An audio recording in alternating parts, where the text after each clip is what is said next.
Well, good afternoon. So I want to wish you a warm welcome to the Ethical Reading monthly webinar.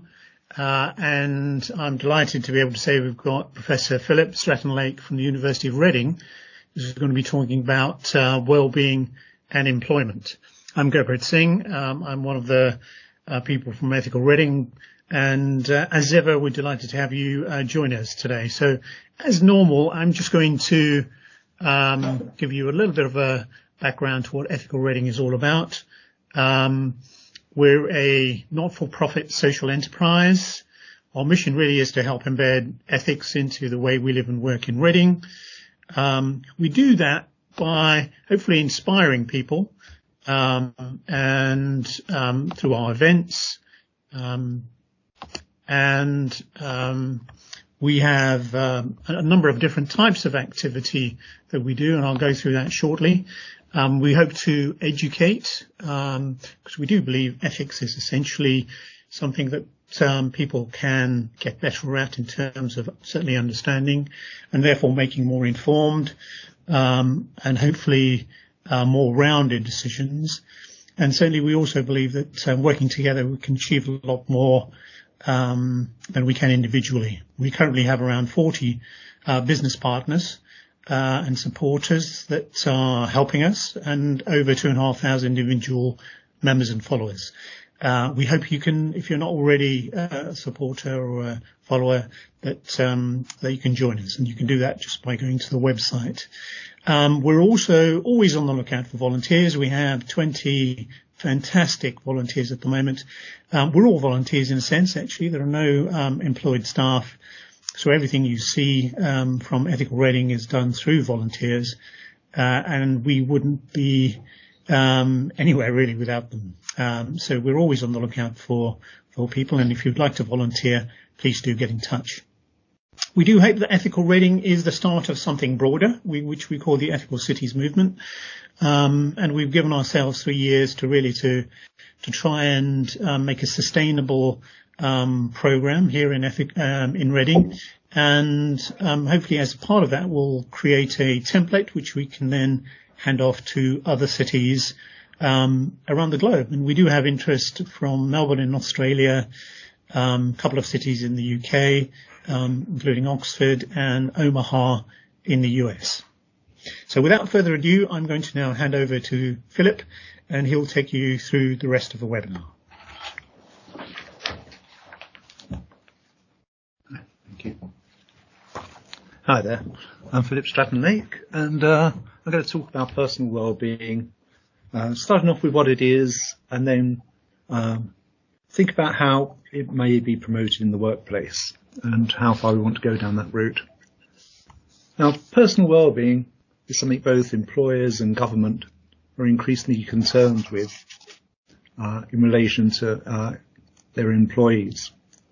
In fact, there was a government report in May this year saying that we should use personal well-being rather than economic growth as a measure of how well the economy is functioning.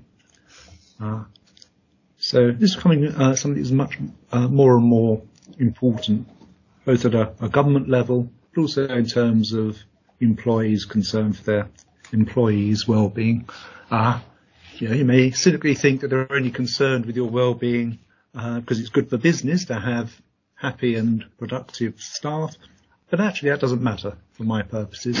I'm really concerned not with their motivations, whatever they may be, but rather what sort of things they should do in order to promote one's well-being. What sort of things contribute towards a good life, which I'm going to use as a synonym for well-being.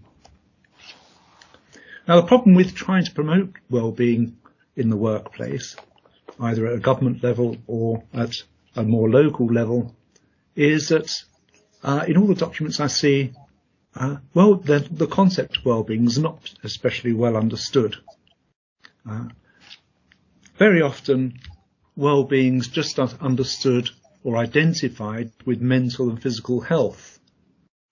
But that can't be all there is to personal well-being, because two people could have exactly the same mental and physical health, the same level of mental and physical health, but one of them might be much happier than the other. So, and one of their lives may be going much better than the other. So there's more, even if physical and mental health is a part of well-being, it's not the only part. And in fact, it's not clear that physical health is anything other than instrumentally good for you. I mean, if you had some organ that wasn't functioning properly, wasn't fully healthy, but it didn't impact on your life in any way, it didn't cause you any pain, it didn't stop you doing any of the things you want to do, it's not clear to me that you're not being as healthy as you might have been actually impacts on your well-being at all. So it looks like physical health, at least, and mental health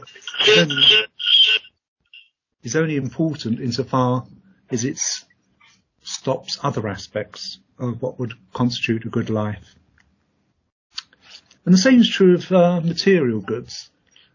Sometimes you hear well-being talked about as if all that's determining your level of well-being is kind of material factors like, your income, your environment, your healthcare, education needs, and so on. If they're all equally well met, then you'd have the same level of material well-being. But that's not the sort of well-being I'm interested in. That's not personal well-being for the same sort of reason. Two people could have the same sort of income, same sort of health insurance, and whatever other benefits an employer may offer them, but one of their lives may be going better than the other. So we can set aside that sort of material goods conception of well-being, as well as the physical and mental health conception. So is well-being the same as happiness? In many of the documents, these terms seem to be used interchangeably, but I think that's a mistake. It's basically, and this may be terminological. If it is, it's not very important, but I don't think it is just terminological. I understand happiness in, to use a bit of jargon, hedonistic terms. That is, all there is to being happy at a time is having pleasant experiences, and to regard your life as being a happy life is just to be pleased with the way it went. Right? And so the degree to which you're pleased with the way your life has gone determines how happy it's been.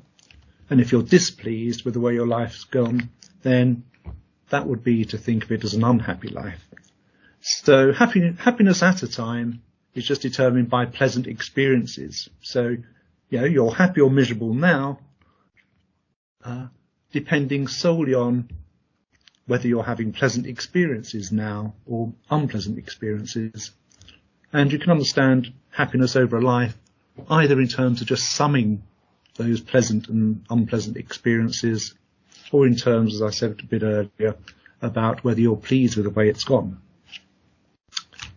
Now, if that hedonistic conception of happiness is true, then if well-being is the same as happiness, then we'd have a hedonistic conception of well-being. That all there is to your life going well is determined by pleasant and unpleasant feelings or experiences. But many philosophers think this is not at all true, that well-being isn't the same as happiness, because more things contribute towards a good life or personal well-being than merely pleasant and unpleasant feelings. And a famous thought experiment is used to kind of get people to agree, really, as a way of testing what you think about this claim. So imagine underneath the psychology department, in the basement of the psychology department, they've developed this incredibly clever machine called the experience machine. And it's a kind of like a matrix type machine that can feed you various experiences, and you can pre-program it in advance, so it give you, generally simulate a pleasant life, a very pleasant life.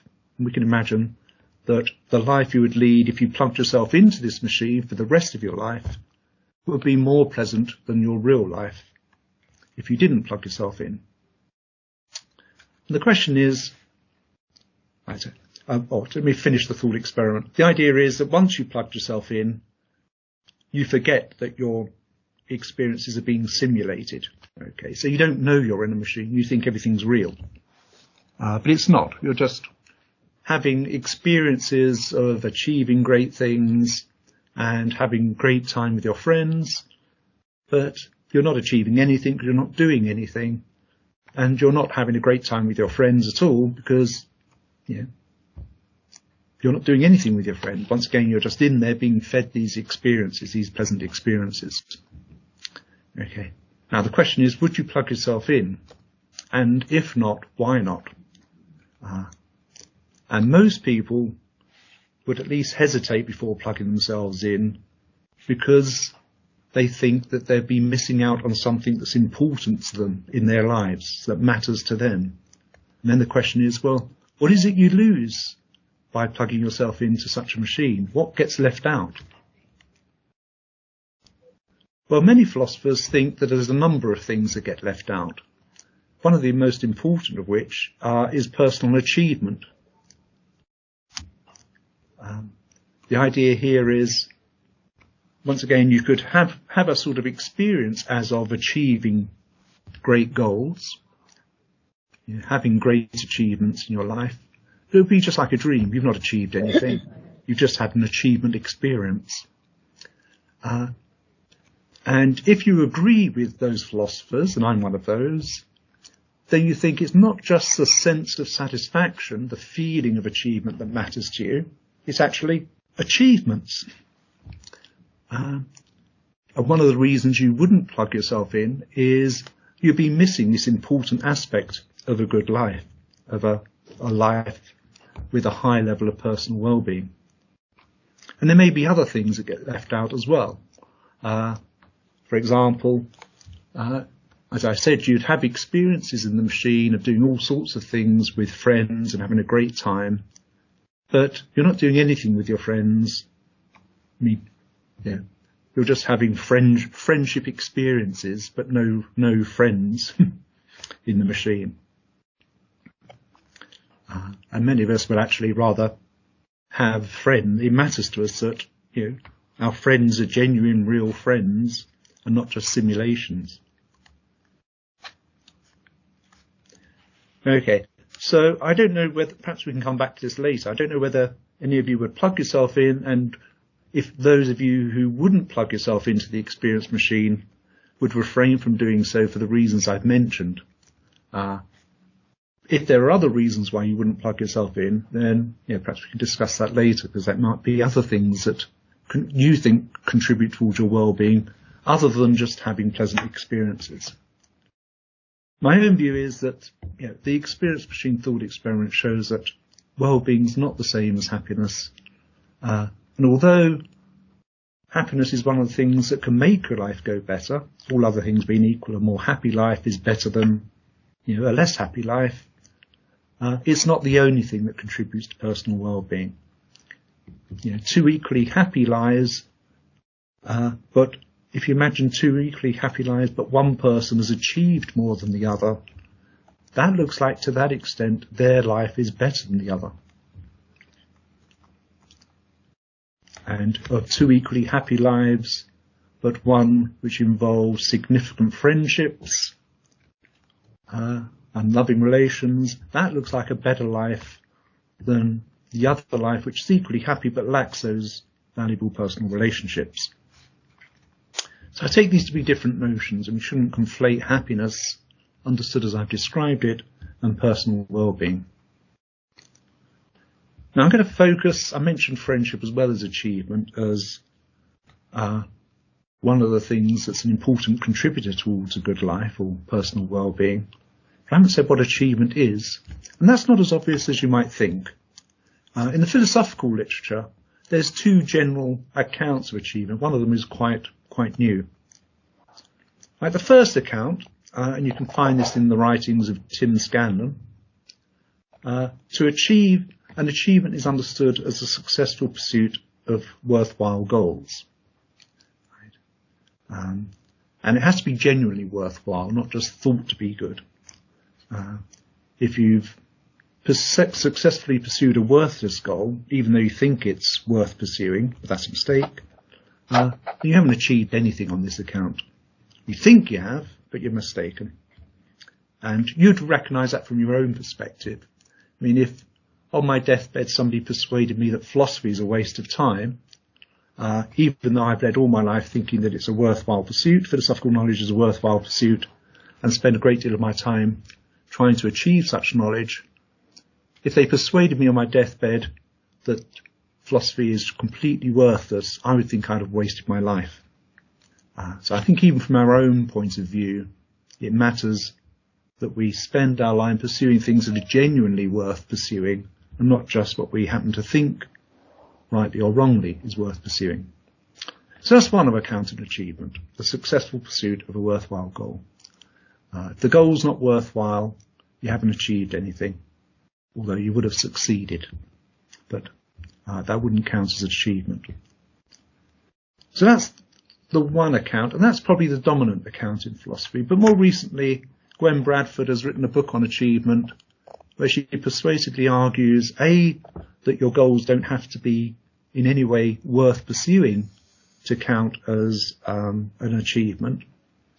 And she thinks what's essential to achievements is difficulty. So an achievement is the successful pursuit of any goal whatsoever, whether it's good or not, that's difficult to attain. And she thinks difficulty is kind of, to use a bit more jargon, agent relative. I mean, if you're a master musician and I'm a novice, what you'll find difficult to play is not going to be what I find difficult. Well, sorry, the other way around. If I find something difficult to play, you might find the same thing easy to play. So if I managed to play it, then that would be an achievement for you, but it wouldn't be an achievement for you because that's not difficult for you. So on this account, what matters is how difficult it is to achieve the goal, not whether the goal is worth pursuing. And corresponding to those two accounts of achievement, we've got two different accounts of degrees of achievement. On the first account, the degree of achievement, how great an achievement it is, tracks how worthwhile the goal is. The more worthwhile, the greater the achievement. But on the second account, it tracks difficulty. The more difficult the goal is to achieve, the greater the achievement. And of course, you could have a hybrid view where you combine the two and say that achievements are the successful pursuit of worthwhile goals that are difficult to achieve. And then you could imagine both the value of the goal and difficulty contribute towards the degree of achievement. Okay, so promoting personal well-being in the workplace, if all of that's correct, if employers want to promote their employees' well-being, then they should not only aim to make them happy, I'm suggesting, but also aim to give them opportunities to achieve certain goals, to have achievements. But whether that should be their goal is going to depend on which conception of achievement is correct. I was persuaded by Bradford's book on achievement that difficulty is an essential element in achievement, that you can't have a significant achievement unless it was hard to attain. But if that's right, then paradoxically the goal of improving employees' well-being would involve making their job harder. And then you may think, well, how can you make me better off from a personal point of view by making my life harder? So that sounds very counterintuitive and slightly paradoxical, that your personal well-being will increase the harder your employers make your job. But actually, if you think about it, that's not quite so odd. I mean, sometimes people complain that they don't find their job challenging enough. So they really want it made more difficult and have more challenging goals, presumably because that would be good for them. Not just help them get promoted, but would be intrinsically good if they achieve those goals. So at least sometimes it seems people want their job to be made more difficult. You wouldn't put it in that way, and it depends how you make it difficult is important. But we want challenges. We don't want things just to tick along without anything pushing us. And on Bradford's account of achievement, that could be explained because difficulties needed for some success to count as an achievement. So that explains why we in some way think it's better for us if our lives made harder. So that's not quite as counterintuitive as it may at first seem. So on to a case study. So I was thinking about ways in which we might try to get you to think about this.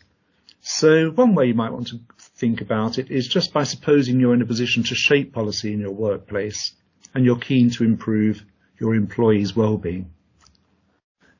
Now, given what you've heard about the nature of achievement and happiness, the question is, would you try to improve their well-being by giving them more opportunities for achievement? If you're persuaded by the difficulty account of achievement, the only way you can give people opportunities to achieve certain goals is by making their life harder. So the question would be, would that be something you try to introduce as a sort of policy measure in the workplace, to constantly challenge people and push them so they don't get too complacent, not because you want more out of them, but it's actually good for them? That's one question. Are there other things that you value from a well-being point of view which explains why you wouldn't plug yourself into the experience machine? Many people are resistant to doing that, and philosophers typically think that the reason why people are reluctant is because the things that they really value get lost. We all value pleasure, but what the experience machine is supposed to show is that's not the only thing we value for our own sakes. So the question is, what would be left out? And I suggested earlier that one of those things is achievements. You just have achievement experiences, but you wouldn't achieve anything because you don't do anything. The other would be valuable personal relationships, like kind of loving relationships or just having friends. You'd have friend experiences, but you wouldn't interact with your friends at all. It's all just a kind of fiction. Now, if valuable personal relationships are one of the things that contribute towards a good life, that a life with richer and more friends is better than one with fewer friends, is that something to be promoted in the workplace? And if it is, how on earth would you go about doing that? There's something else that's left out. I've only mentioned two things. Are there other things that would stop you plugging yourself into the experience machine? And if there are the other things, are those things that you'd want to promote in the workplace? So there's a few questions to ponder on. I don't know, we've got a minute or two left, so if anybody wants to give any thoughts on any of those questions, I'd be interested to hear.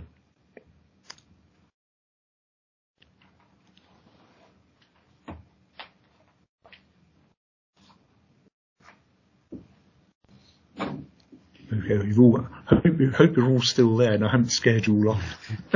Not a question, but just wanted to say the idea of difficulty. I find that a very interesting stance. I hadn't really thought about that, and it's certainly given me something to think about, so thank you.